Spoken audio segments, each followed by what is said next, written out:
Hi friends, आप लोग कैसन बानी। हमरा आशा बा कि आप लोग स्वस्थ होखे, मस्त होखे। अगर ऐसा हम टू लोग गीत वीडियो चैनल पे आप नए बनी तो प्लीज चैनल के सब्सक्राइब जरूर करब और लाइक करब, कमेंट करके बताएब कि गीत आप लोग के कैसन लागल और गीत के एंड तक बना रहे। सैया ना जाले बाजार हमार मन कटहर पे, सैया न जाले बाजार हमार मन कटहर पे।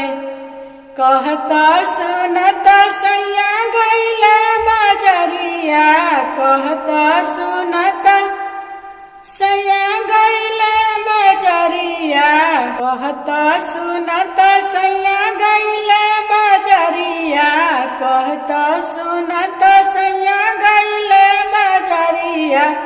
सासू नाची रे तरकारी हमार मन कटहर पे, सासू नाची रे तरकारी हमार मन कटहर पे।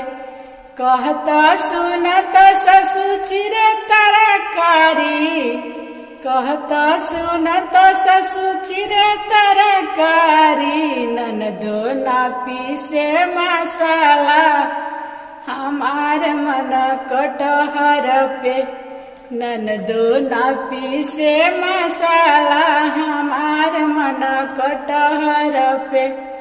कहता सुनता ननदो पिसली मसाला, कहतो सुनता ननदो पिसली मसाला।